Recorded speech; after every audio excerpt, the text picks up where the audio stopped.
Okay, but we're here because today is not only Susan Friedman's birthday. As a matter of fact, tomorrow night is a very, very important birthday. Whose birthday is tomorrow night? The trees. The trees, exactly. The trees' birthday is tomorrow night.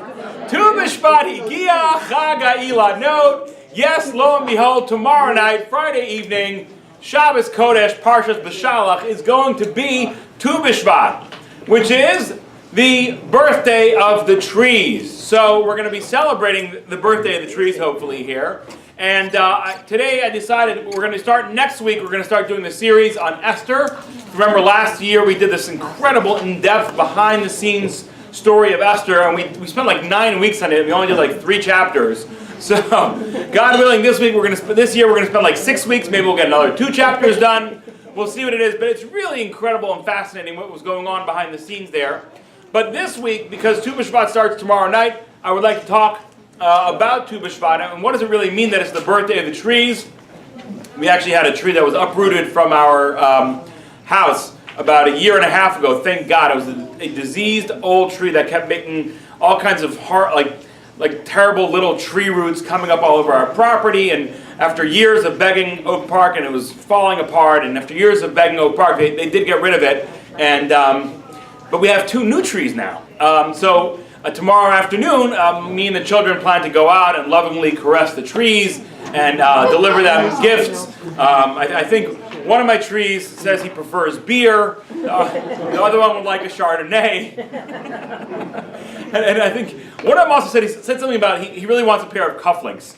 So we'll see what we do for the birthday presents for the trees. But what does it really mean when we say it's the birthday for the trees? And more importantly, what does it mean for us? Because they can have their celebration. I mean, they may be having some dance parties or whatever else they do. Some of the trees are having their Sweet 16. Some are having bar and bat mitzvahs.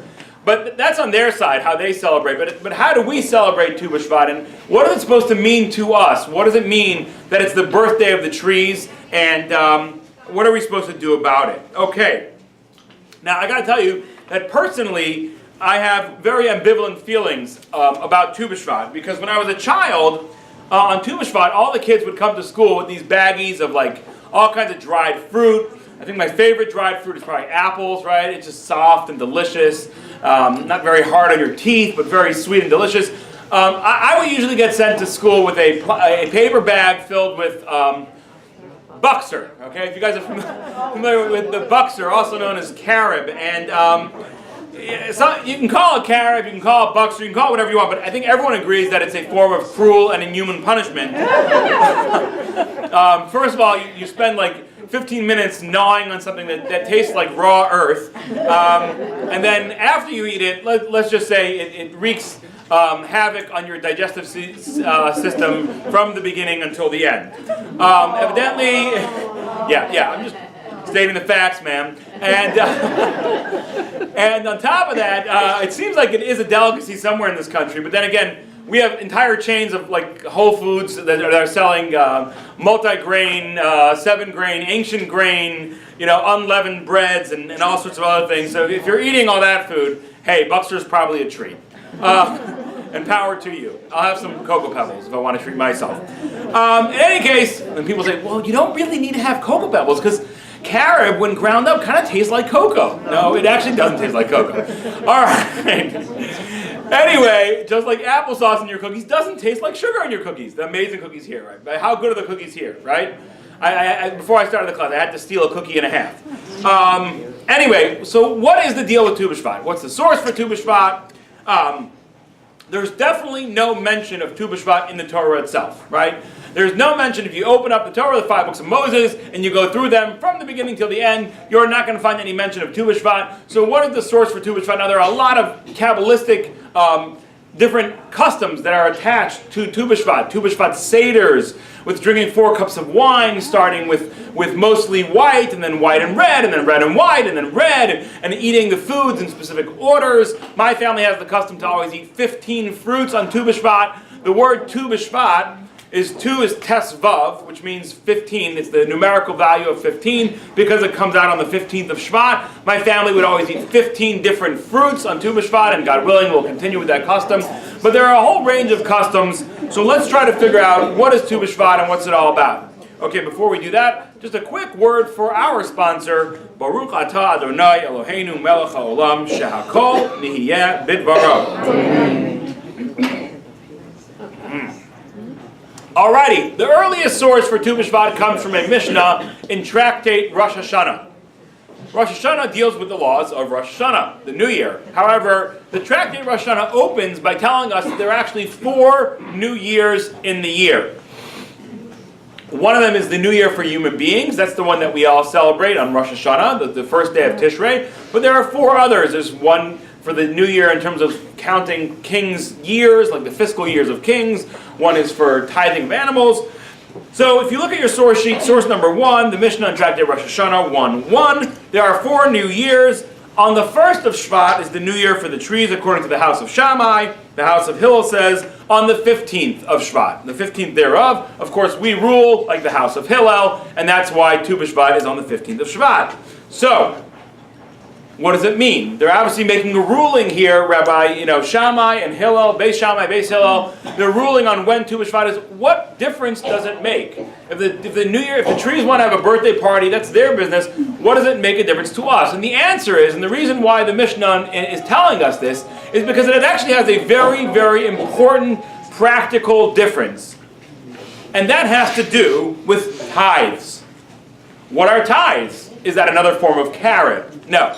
Tithes are a charitable donation, actually a 10% donation. The word tithe comes from the word 10%. The idea is that the Torah commands us that we should give 10% of our produce to charity. That can be seen clearly in source number 2, Deuteronomy 14:22. Aser ta'aser, you shall surely tithe. Eskol tvua zarecha, all the crops that come forth, hayotzeh hasadeh, shana shana, that come out in your field each year. Okay, so the Torah is telling us you got to give 10% of your produce to charity. What does that have to do with the birthday of the trees? Well, let's look at that last verse again. Aser ta'aser, you shall surely tithe, as kol tfuah sarecha, all the produce of your seeds, hayotzeh hasadeh, that comes out in the field, shana shana. Now, there's a word here that's repeated twice. What word is that? Year. Shana shana. Why does the Torah repeat the word shana shana? And yearly? Each year. And exactly, very good. So the sages explain that what this means is that the Torah is telling us that we have a requirement to give the tithe for this year's produce this year, and for next year's produce next year, right? Not to say, for example, well, this year I had an amazing bumper crop. Usually my field only produces 1,000 bushels of grapes. This year it produced 1,400 bushels of grapes. I've got a ton of extra grapes. Instead of giving 140 bushels, which would be 10%, I'm going to give 240 bushels to cover this year and next year, and this way next year I can keep my stuff. Or on the opposite side, if this year it's a very tough year, and instead of producing 1,000 bushels like it normally does, my crops have a shortage, they only produce 800 bushels, and I'll say, you know what, it's a tough year, I want to keep all my money for cash flow. Next year, I'll give 200 or 180, right? You're not allowed to do that. It's a fiscal year. Shana, shana. A year and a year. Each year, you got to give the tithe for its own year in its own time. As a matter of fact, at the end of our giving of our tithes, there's a special prayer that we say. It's called Vidoy Maaser, right? So we have Vidoy and Yom Kippur, which we're familiar with, which is when we say the sins that we've done. But there's also an amazing thing, and you may not know this. There's a proclamation that you say to God when you finish giving your tithing properly. Just like you go to God and say to him, hey, I did this wrong, I did that wrong, you should also be able to go to God proudly and say, hey, I did this right, I did that right. It wasn't easy, but I did it. Please God, rain down upon me. And that's sort of the language. The language that we say when we say the vidoy, the confession of the maaser, is we say to God, we did what you commanded of us. We gave it the proper way. We didn't transgress the laws. We gave it, and then we continue on and say, Hashkifa mima'on kadshecha, look down upon us from your holy abode and give us blessing. Right? So just like on Yom Kippur, we come with contrition and we confess our sins. There's also a confession of a good confession, saying, God, I did what you asked of me, and please now rain down the blessing upon me. Okay. Now, in that vidoy, we say the following: Lo avarti mi mitzvosecha velo shachachti, which means I did not transgress your mitzvos and I did not forget. So I did not forget is pretty self-explanatory. I didn't forget to give the tithe.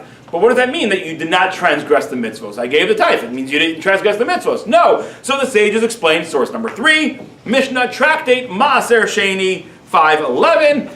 Lo avarti mi mitzvosecha, I did not transgress your mitzvos, that I did not tithe from one species to another. I didn't say I have extra grapes this year, so instead of giving tithe on my wheat, I'll just give more grapes and no wheat. No, you got to give for each species for itself, not from the new on the old, and not from the old on the new. I properly gave each year's tithing according to that year's produce, okay?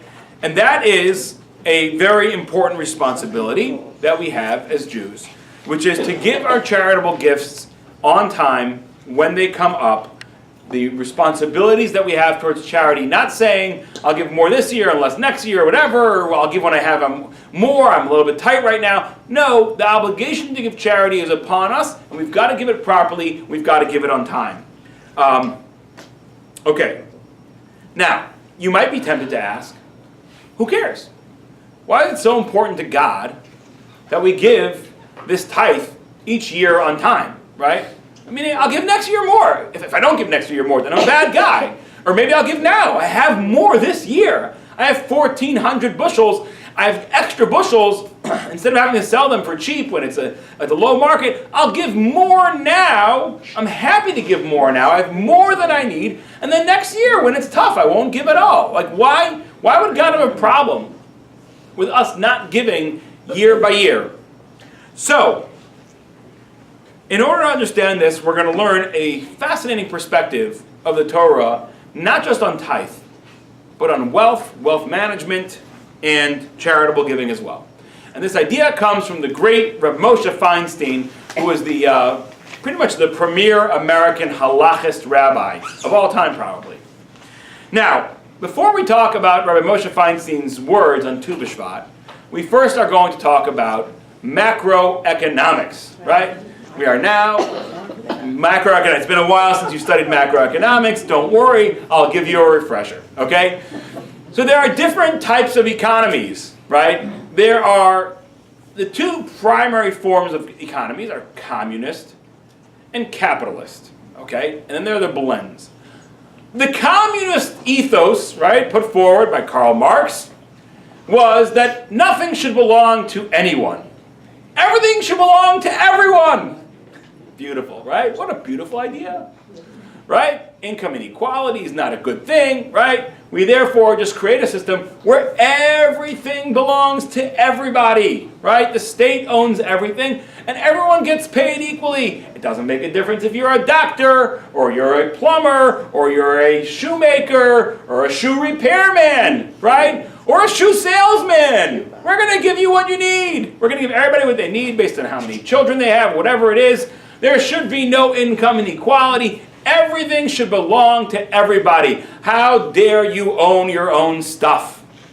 Right? I think it was Dennis Prager. I was listening to Dennis Prager one time, and he was telling a story that when he was a kid, he had gone, his parents, either it was him or someone he was talking about. I think it was him himself. But possibly not. No, he's not that. No, he is that old, yeah. No, I'm trying to think of the communist, the communist move, well, whatever it was, either him or somebody else. But there was a lot of support for communism in America for a long time, right? Hollywood was incredibly communist in the 50s and 60s. There was a lot of support for communism in America, and believe it or not, also often amongst Jews, right? Jews are caring people. It sounds beautiful. Shouldn't we have everybody equal? So there was a lot of support for communism. So his mom and dad sent him to one of these like workman's circle communist camps, right? I mean, today they're not, workman's circle today is not communist, but back then it was. Let's call a spade a spade. It was. I'm sorry. That's the reality. What? Oh yeah, okay, fine. So they sent him to one of these communist Jewish camps. And he was a little kid. He was like 7, 8 years old or something like that. And he was concerned. It was his first time going away to camp. He didn't really know. Where is he going? He didn't know anybody going to that camp, right? Most of his friends would just go to the sports camp, and he was going to We Love USSR camp, And So his mom, on the first day of camp, said, you know what? You know what, little Dennis? I know it's your first day, you're a little nervous. I'm going to make you your favorite lunch. And his favorite lunch was maybe like an omelet sandwich with some cream cheese or whatever it was. And she spent a lot of time laboring over this big, beautiful, delicious sandwich. She put it in the wax paper, put it up in the bag. And this little boy's on the bus going to commie camp with his little, sandwich. At least the one thing, like the one safety zone that he's got in this world is his little, sandwich. And he gets to camp, and they say to everybody, okay, everybody, bring us your lunches. And he's like, what? They're like, yeah, put all your lunches on the table. No one has any ownership over anything. And as a little kid, he's like, no, this is my lunch. My mommy made it for me. And they took it away from him, this poor little crying boy, because who are you to have ownership on your own sandwich? Right? So the idea of communism, right? And there's some very positive things, at least in the way it sounds. It sounds like a delightful thing. All humans should be equal. All humans were created equal, right? We should all share equally of the wealth of the world. It's amazing. It sounds, in terms of communism, the benefits sound tremendous. However, the real drawbacks is that everywhere you have communism, everywhere, with, by the way, the exception, I would say the exception of the early kibbutz system, but they had some pretty weird things too. Children had to go live in dormitories away from their parents. But unfortunately, everywhere you have a thriving communist state, it's a horribly violent and oppressive regime. Every communist government in the world is an oppressive regime because you cannot get people to just give up everything without forcing them and taking it away from them and making sure other people are informing on them and creating a reign of terror. And you look at every communist country, from the USSR to Cuba to China, right? And of course, China has opened up a little bit. They have like these times where they'll open up and they'll close back down or whatever it is. But the reality is that the only way communism can thrive is by being a very strong-armed, dictatorial or oligarchical society, because you're taking away things from people. I mean, in communist Russia, when the Ukrainian farmers didn't want to give up, they're incredible. Ukraine is the breadbasket of Europe, right? It's incredibly prodigious land, and when the Ukrainian farmers didn't want to just give up everything they had, Stalin starved tens of millions of them, right?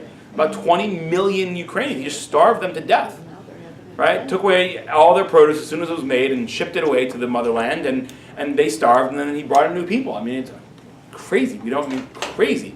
And look at other countries, Cambodia, Pol Pot, and China with Deng Xiaoping and the Red Revolution. I mean, you go through all the big communist regimes, and that's what they all are. Because while it sounds really beautiful in theory, it just doesn't work. And even in Israel, we had the kibbutz system, which was very small, very self-contained, where people were not forced to be part of it. If you didn't want to live on a kibbutz, just move out of the kibbutz, go move to Tel Aviv or Jerusalem. So it's a very different kind of system than a normal country that goes communist. Even there, today, the communist kibbutz system is gone. It didn't work, right? It worked for a few years, but then at the end of the day, people who grew up and said, why should I work my whole life and then just give everything back to the kibbutz? Like, I want to be able to work and see the fruits of my labor. So today, even again, the voluntary kibbutz system, which, by the way, was the most successful version of communism in the world, literally, the most successful version of communism in the world was the kibbutz system. And even that's gone today, voluntarily gone today, because people just said, this is ridiculous. No, I'm not going to work my whole life and then have this guy sitting around and chewing on a weed and making the same amount of money and everyone's being taken care of equally. I'm working harder. I want to see more results from my hard work. And it also is very not motivating for people to work hard. If you know you're going to get the same thing at the end of the day, it's hard to stay motivated to work hard. Why should I work any harder? So that's communism on one side.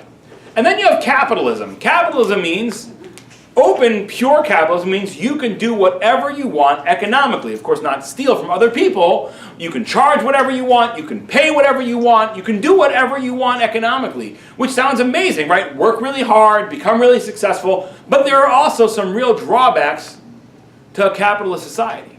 It can lead to a very, very uncaring society, right? Incredibly uncaring. like we saw in the early, late 1800s, early 1900s with the robber barons, right? I mean, vicious capitalism where they were, first of all, they actually resorted to violence against their own workers, right? Paying them next to nothing, right? Literally exploiting people in horrible, horrible ways, right? So it sounds like and now of course, there's very few economies today that are pure communism or pure capitalism. Like America is a mixture, it's a blended economy. While it does have a lot of freedoms, there's also a lot of regulations. We have minimum wage, we have OSHA, we have all kinds of regulations, right? We have all kinds of rules. I mean, a pure capitalist society would say, who needs OSHA? We'll make our factories any way we want them. If you don't want to work here, don't work here, right? If you feel it's unsafe, don't work here. If you feel like we're paying too little, don't work here. Right? That's what a pure capitalist would say, right? And if people get into accidents and they fall and they get their hands chopped off in my factory, then people won't want to work here anymore. It's their choice. That's what a pure capitalist would say. But then the government came along and said, no, this is not okay. We created OSHA with regulations for safety, and we have minimum wage, right? There's a big raging debate right now. Should minimum wage be raised? And we don't live in a communist or a socialist. We live in a mixture, in a blended economy. What is the Torah's economic system? Is it communist or is it socialist? Sorry, is it communist or is it capitalist? Do you give the answer, socialist? It is not socialist. It is both? Okay, so let's see what it is. It is both. It's a very interesting system of governance. On the one hand, the Torah wants you to enjoy the fruit of your labors. As the verse says in Tehillim, Yagia kapecha kisochal ashrecha v'tov lach. You shall, when you eat the fruits of your hard labor, ashrecha, praiseworthy, v'tov lach, and it's good for you. Torah values hard work. Adam la'amal yulad, man was created to toil.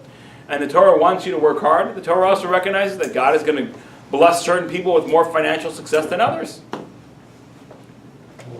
So in that sense, in the Torah, there are certain regulations. You're not allowed to steal, and you're not allowed to charge interest, right? There are certain financial regulations. But overwhelmingly, you have the freedom to make more money or less money, own a bigger farm, invest your money back into a bigger farm and try to make more money, or say I want to spend my money on buying a new 50-inch flat screen and not have a bigger farm and not make more money, right? You have that ability to choose. In that way, it's very sort of capitalist. However, the Torah also has an incredible sense of caring, right? And the idea that we have to make sure that people aren't falling through the cracks.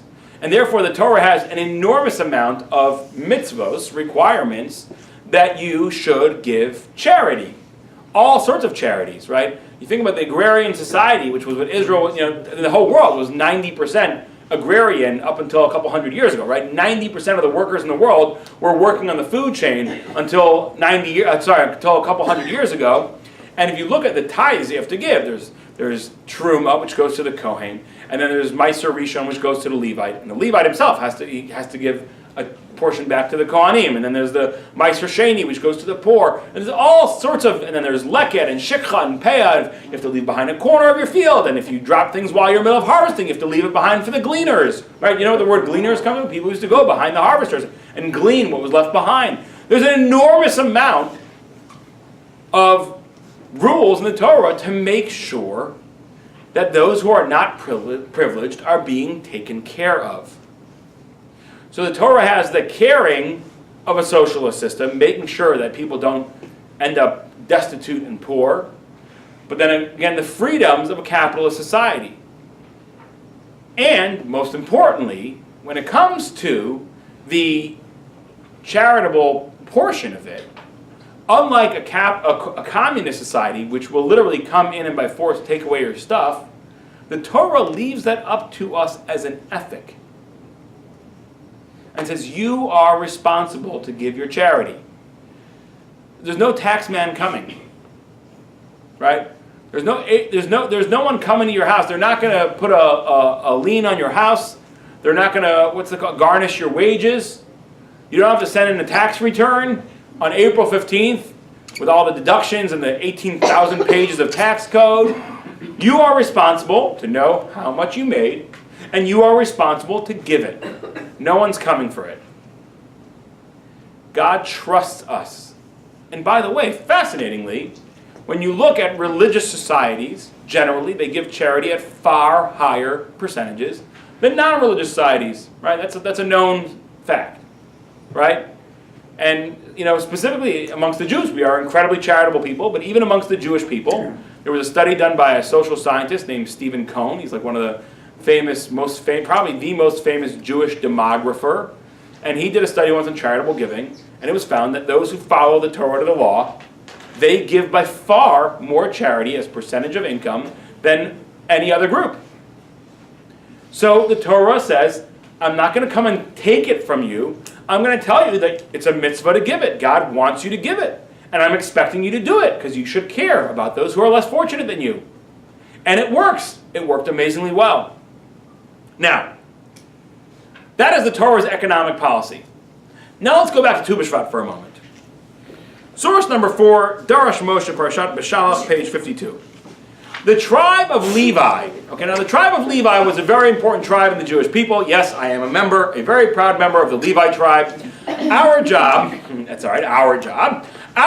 was to be the Kohanim and the Leviim, who were the sort of the inspirational arm of the Jewish people. They were the Kohanim serving the Beit HaMikdash in the Holy Temple. They were the Leviim serving in the Holy Temple. And their job was to teach and encourage the people to live the right way.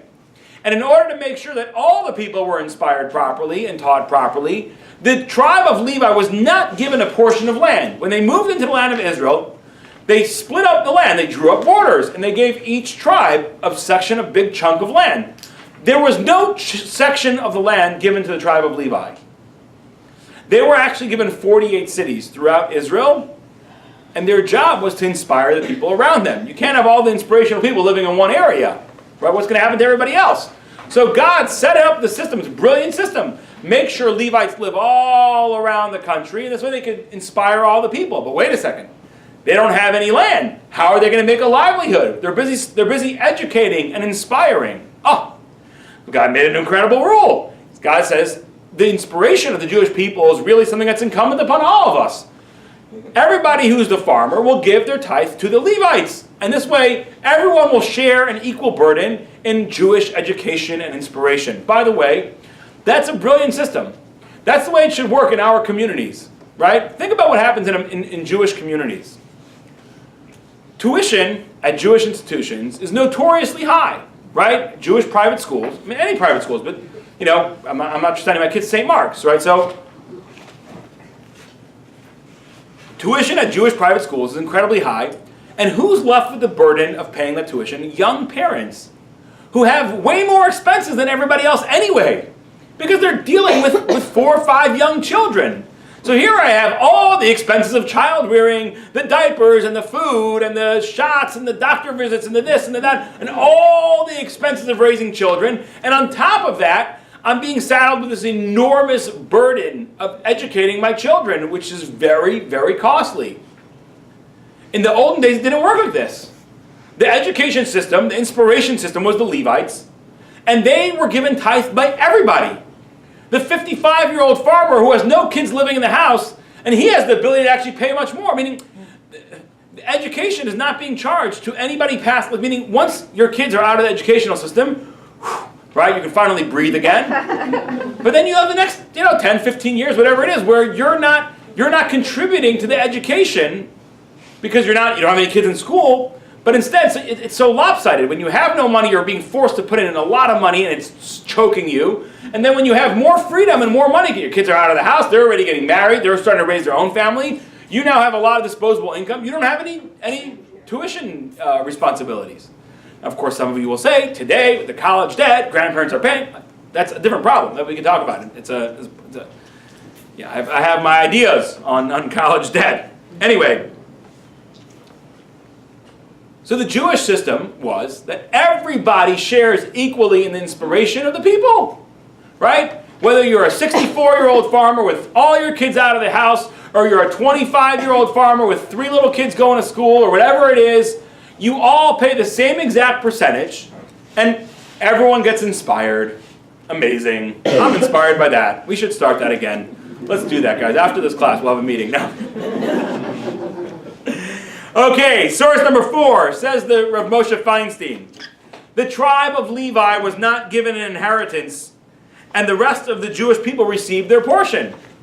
Right? So if they were one of the tribes, however much land they were supposed to have, 1/13, because it was split up amongst 13 tribes, Manasseh and Ephraim got separate portions.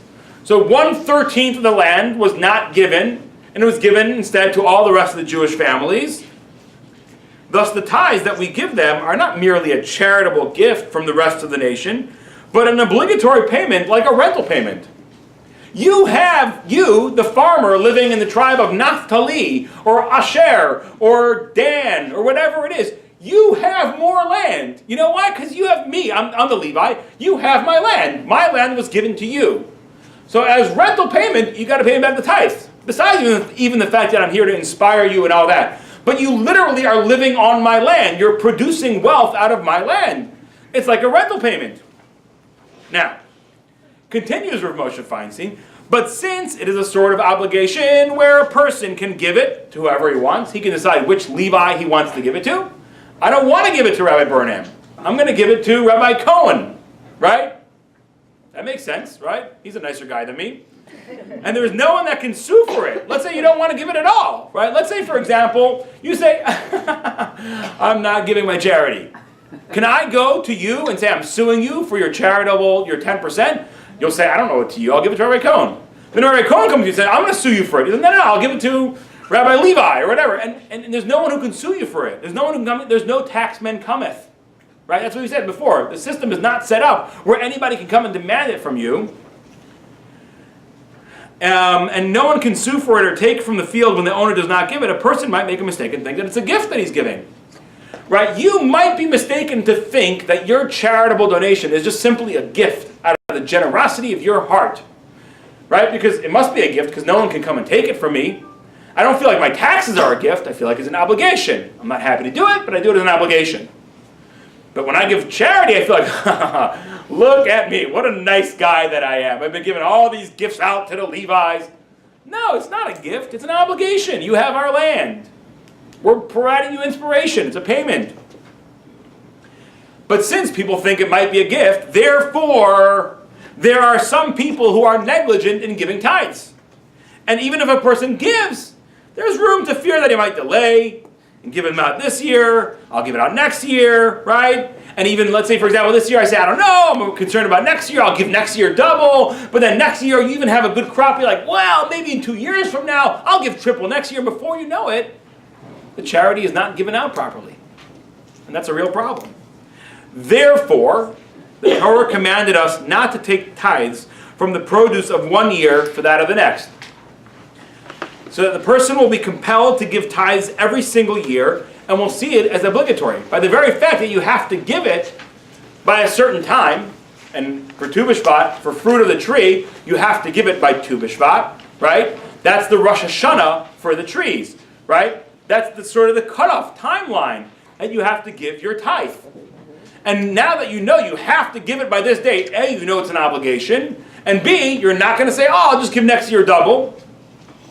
This is the reason that there's a new year for the law of tithes. It is the 15th of Shvat for trees, and here's the key words here. This is the very most key words in this whole thing. And it is a great joy for a person when the remaining 9/10 of the crops are his. What does that mean?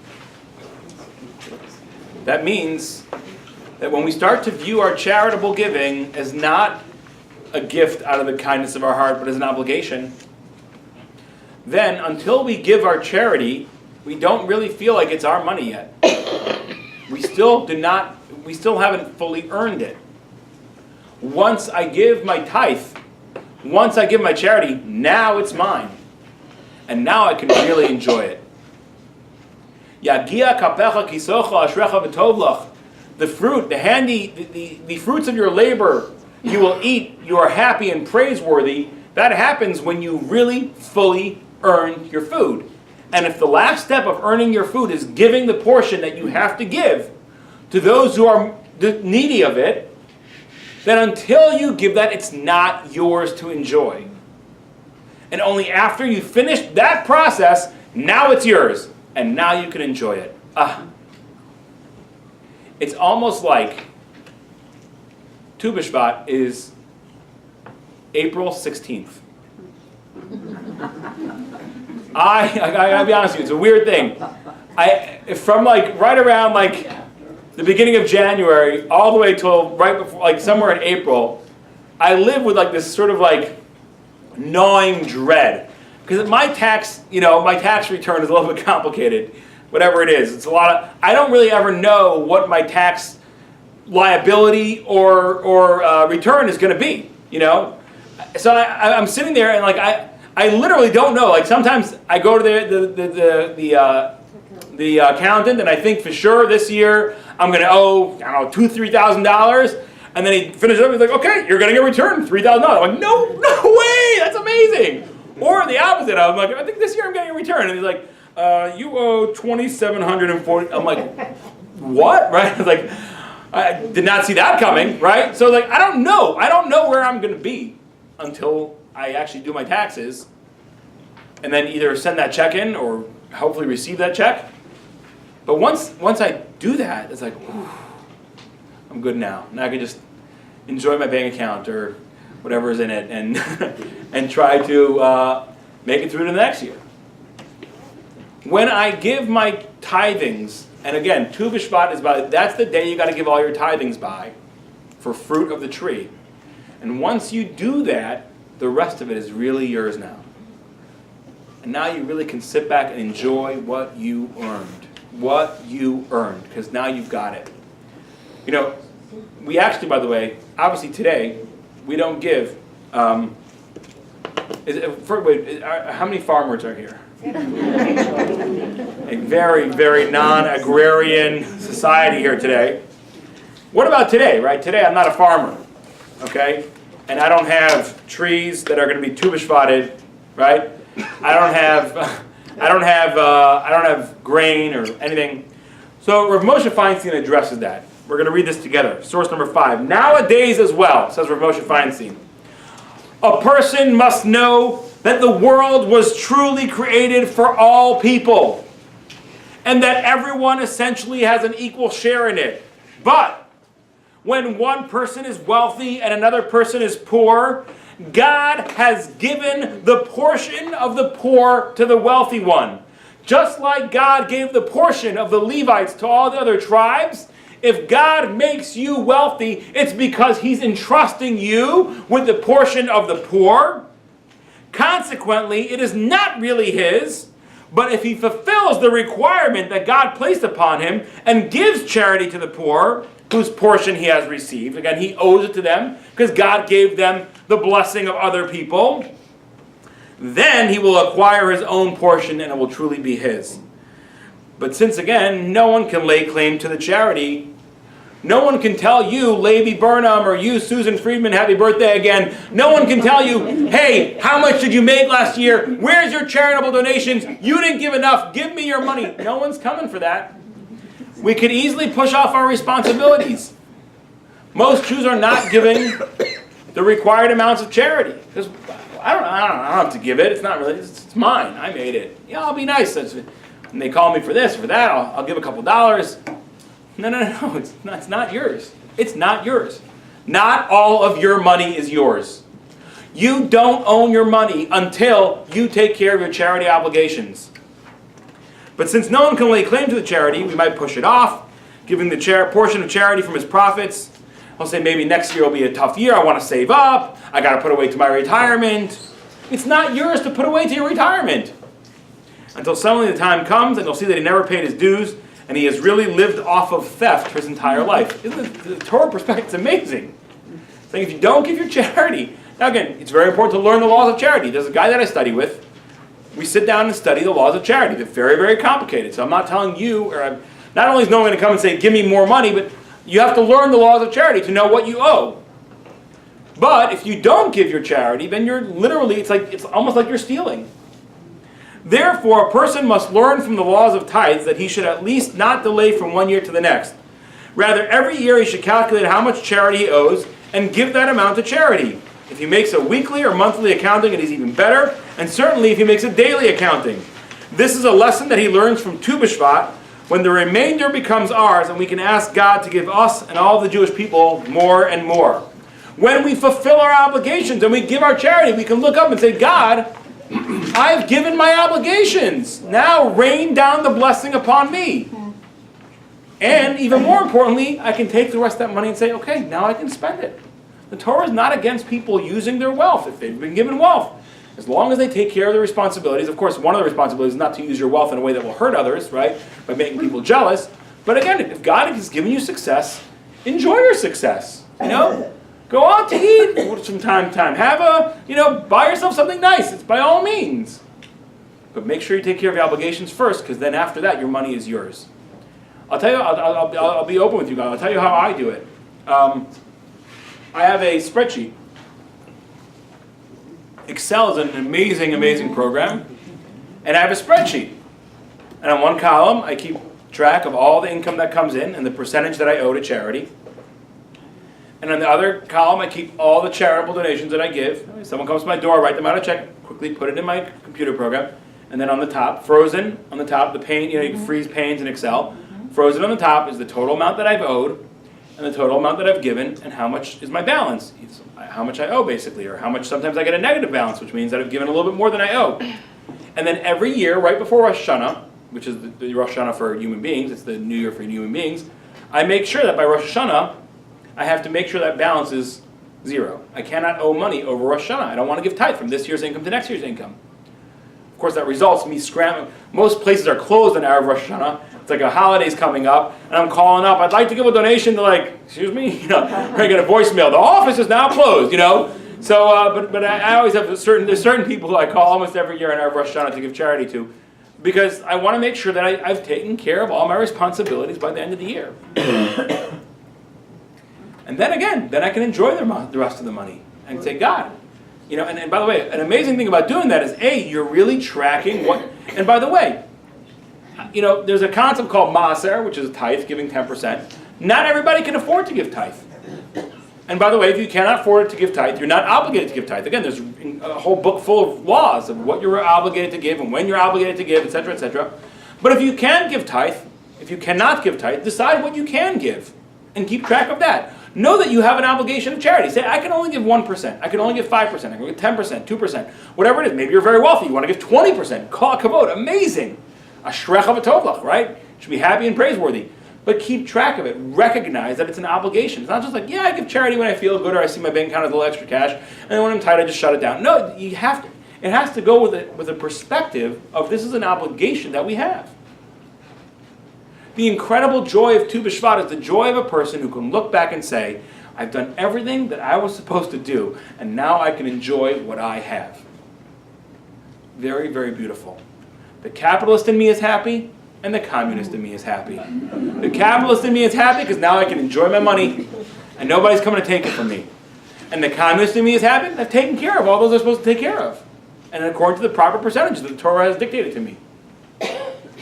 So this is one of the ideas of the joy and the celebration, indeed the celebration of Tu B'Shvat. I was once in Shanghai. Only once. It's not like one of the times when I was in Shanghai. I was once in Shanghai, and someone actually flew me out there for a guy that I know from here. I donated a Sefer Torah to a synagogue in Shanghai, and he flew me out for the the Sefer Torah dedication ceremony. It was very interesting, fascinating. The whole country there is fascinating. I mean, Shanghai, it's like a city, 20 million people living in it. There's gorgeous, gorgeous skyscrapers everywhere, big 4-lane highways, gorgeous cars. In the parking lot of our hotel, 5-star hotels for like $170 a night, like gorgeous 5-star hotels, beautiful, with 4 or 5 restaurants, and there's 1,000 staff people. It's crazy. We had this event when they had the Sefer Torah dedication, so they had like a big event where there was food and there was dancing and everything. I'm not joking. The room was like about this wide and maybe a little bit longer than this room. Okay, so maybe 1.5 times the size of this room. across the entire back wall, the entire back wall, there was a line of uniformed people standing there like this, waiting to serve. There was, I would say there was probably, the ratio of staff to like people, it's absurd, it's crazy. There's like, 150 people celebrating, there's 45 people waiting to see if we need anything. It's crazy, it's cheap labor. Anyway, so when I was there, I hung out a lot at the Chabad, which is where you can get a kosher meal.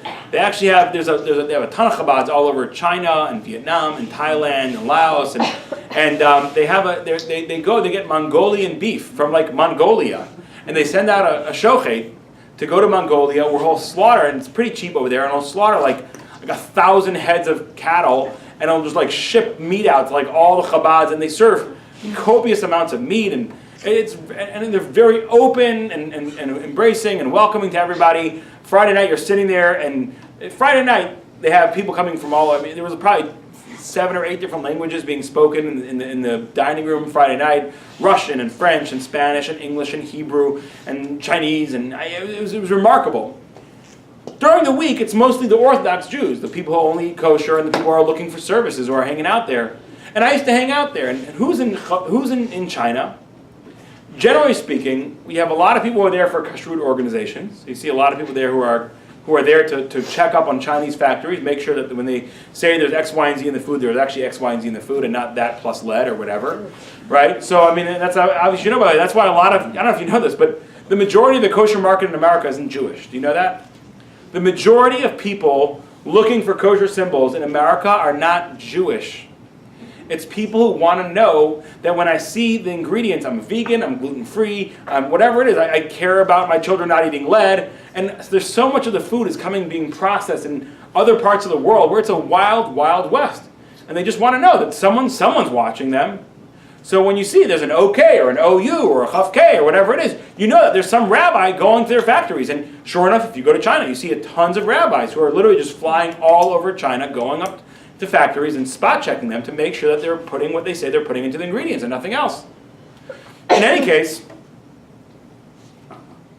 that's one class of people that you see. And then you see a lot of very wealthy people who have all kinds of factories. And I met this guy, Hasidic guy, and they walk around China. There's very little, where we were, there was very little crime, very safe. I walked off on my own. I wanted to see the off the beaten path. And literally like 5 blocks or 3 blocks from like the very touristy, beautiful areas, you walk into places of abject poverty. Kids walking around without pants on, and people sitting in the street, unemployed people sitting in the parks, just no one has any teeth. I mean, it's like you see a lot of poverty. In any case, so when I was sitting there in the synagogue, so there's a lot of these very wealthy people. This Hasidic guys just walk around with their Hasidic garb and their big hat and their payas. They don't care, And I asked one of them, "What do you do?" He manufactures hunting equipment. Think about it. This is a guy who's never been south of the Mason-Dixon line, right? This is a guy who never in his life sat up in a trap at 4 o'clock in the morning with his camo and his bird calls and his deer scents and his he's never gone hunting in his life, but he's Baruch Hashem has sent him an amazing parnassa, making money selling hunting gear and camouflage wedding dresses to people in Alabama. You know what I'm saying? Beautiful. Baruch Hashem. Hashem has a way of, it's amazing. Hashem has a way of deciding what everyone should make and how they're going to make it in Kol Kavod. So I'm sitting there, and there was a lot of very successful people there. So I'm kind of sitting like a fly on the wall. I just want to hear what other people have to share, because I don't really have. I'm not wealthy. I'm not an industrialist. I don't have any business tips, or if you want to find a good factory in Guangzhou, So I'm listening. So these 2 Hasidic dudes are sitting there, and they're schmoozing, and they're talking about their perspectives on wealth. So the first guy says, the way he sees it is like, I'm like a money manager, right? You go to your money manager and you invest money with him, and you make a game plan. I would like to see, 10% returns annualized, right? And if that's what the guy says, or 6%, I want to see safe, stable 6%, or 4%, or 10%, or 12%, whatever you want. You make up with your money manager what you want to see as returns.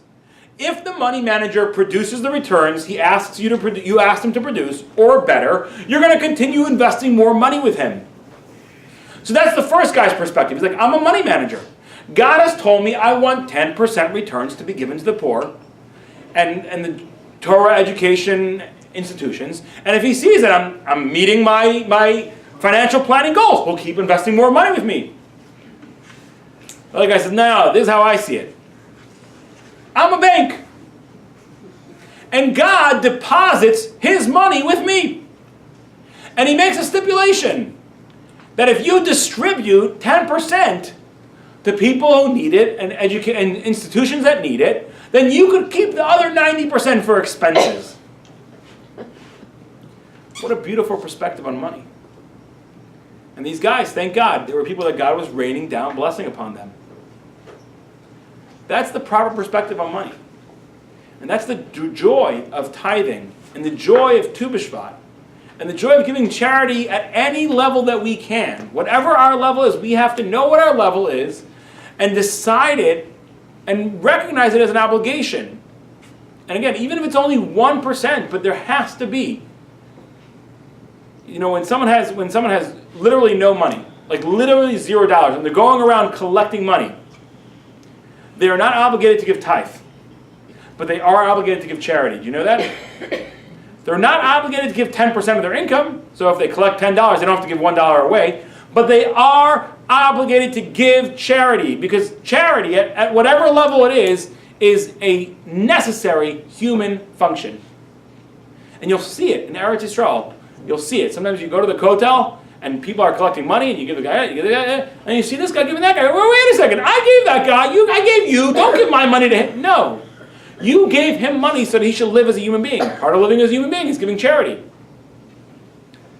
So, whatever level we can, the joy that we learn from Tu B'Shvat, the celebration of Tu B'Shvat, is the idea that we can do what our obligation is, and then feel this incredible joy of being able to enjoy everything else that God has given us, with the true confidence and knowledge that we've taken care of our own responsibilities, and we can look up to Shamayim, to heaven, and say, Hashkifa mima'on kadshecha, look down upon us from your holy, holy abode, ubarechas hashamayim, and bless the heavens, and bring down the rain upon us, because we did what you asked of us. May we all be zocha to properly give our charity, properly follow the Torah's economic system that so perfectly blends the socialist and capitalist ideals, and to be able to look up to God and say, bring the rain. Thank you so much. Have a wonderful week.